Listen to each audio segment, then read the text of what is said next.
এই বলগুলি ব্যাটসম্যানরা ফ্রন্ট ফুটে খেলতে বাধ্য হতেন, এখন কিন্তু সেই বলগুলি ব্যাটসম্যানদের সুন্দর অনায়াসে খেলতে পারছেন। অনেক বড় একটা পার্থক্য করে দিচ্ছে।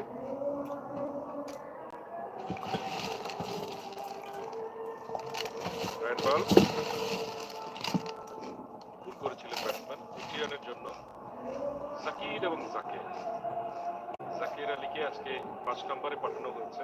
অনেক ম্যাচে তাকে আমরা দেখি 6 ব্যাট করতে বা 7 ব্যাট করতে। আমার মনে হয় পারফেক্ট পজিশনে তিনি এসেছেন, তাকে অনেক সময় পাবেন ইনিংসটা বিল্ড আপ করার জন্য। জাকিরের অবশ্যই সময় পাওয়া উচিত ভালো ইনিংস বিল্ড আপ করার। সাইডে পুশ করেছেন, দ্বিতীয় রানটা নেবেন কিনা এখনো কিন্তু বোলার বলটা পিক করেননি। দ্বিতীয় রানটা কমপ্লিট হয়ে গেল, দারুণ প্লেসমেন্ট, দারুণ running between the wicket. Zakir এবং জাকির দুজনের মাঝখানে খুব একটা দূরে কিন্তু যায়নি, মাঝামাঝি জায়গায় গিয়েছিল বলটা এবং শুরুতেই তারা প্রথম রানটা জোরে দৌড়েছেন, সেকেন্ড রানটা শুরুতে একটু সহজ হয়েছে, but positive running, aggressive running জাকিরের। আজকে আগে ব্যাট করতে নেমেছেন, আমরা সবাই বলছিলাম জাকিরকে একটু সুযোগ দিতে উপর থেকে ব্যাটিং করার জন্য, বাট হিসাবে জাকির নাও যদি প্রমাণ করা তিনি টপ অর্ডারে ব্যাটিং করতে পারেন, 5 নম্বরে ব্যাটিং করার জন্য আদর্শ। তিনি যখন ইন্ডিভিজুয়াল ফরম্যাট খেলবেন তখন হয়তো এই ধরনের ব্যাটিং করার প্রয়োজন হবে। Not about slogging all the time. Batsman on সাইডে খেলেছেন, 50 রান পাবেন। ভালো একটা প্রোডাক্টিভ ওভার হচ্ছে, যেরকম শুরু করেছেন সেই নিরিখে এই ওভারটা যথেষ্ট ভালো।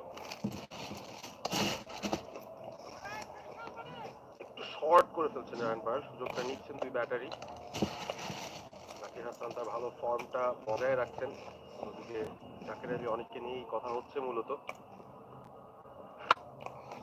ভালো কোনো স্পেস জায়গা পান, ডট বল দিয়ে শেষ হলো। 10 ওভার শেষে 49 উইকেটে, একটা ইমপ্রেসিভ নয় সিলেটের কাছ থেকে। এবং এই দুই দলের যে আগের বারের মুখোমুখি যেটা হয়েছিল সেখানেও কিন্তু দুবার রাজশাহী বেশ সহজেই সিলেটকে হারিয়েছিল।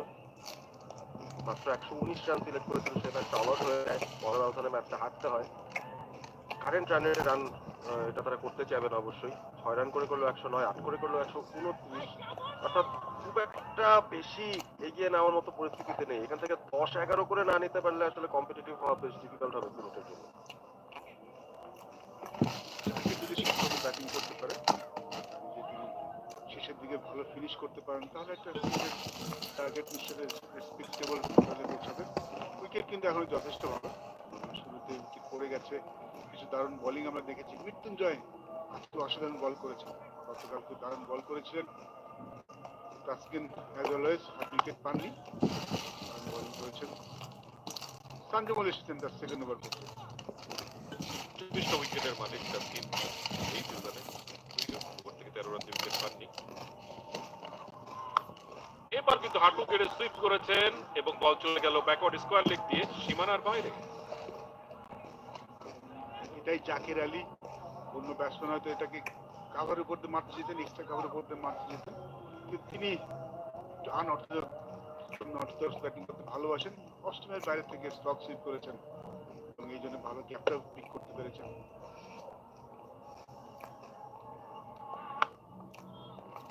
রক্ষণাত্মক ঢঙে খেললেন জাকির আলী। অনেক টিম 50 হয়ে গেছে সে 4-এর মাধ্যমে। 11তম ওভারে এসেছে দলীয় 50 ছিলেন স্ট্রাইকার্সের।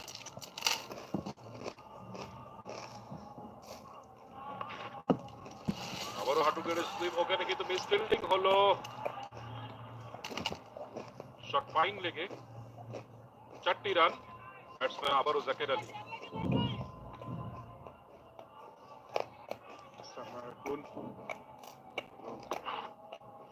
একটু লেগ স্টাম্প লাইনে ছিল, বলটা লাইনে ছিল, বাট এই পর্যায়ে ক্রিকেট এটা তো এক্সপেক্ট করা যায়, তিনি স্টপ করা উচিত ছিল। একদমই ভালো ফিল্ডিং নয় সামারপুরের কাছ থেকে। জাকির মাইন্ড করবেন না, ওভার কিছু বাউন্ডারি পেয়ে গেছেন এবং আরেকটি সিঙ্গেল। কনসেন্ট্রেশনে খানিকটা ঘাটতি দুবার রাজশাহীর। গতকাল কিন্তু এই বিষয়টা আমরা দেখিনি, খুব ভালো ফিল্ডিং তারা করেছিল, ইম্যাকুলেট ফিল্ডিং। এবং সানজামুল এই ম্যাচটাতে খানিকটা করতে হয়ে যাচ্ছেন, যদিও গত ম্যাচ যেটা খেলেছিল এই দুই দল একে অপরের বিরুদ্ধে সেখানে কিন্তু 3 উইকেট পেয়ে প্লেয়ার অফ দ্য ম্যাচও হয়েছিলেন তিনি। আজকে সময়টা খুব একটা ভালো যাচ্ছে না। Backward square leg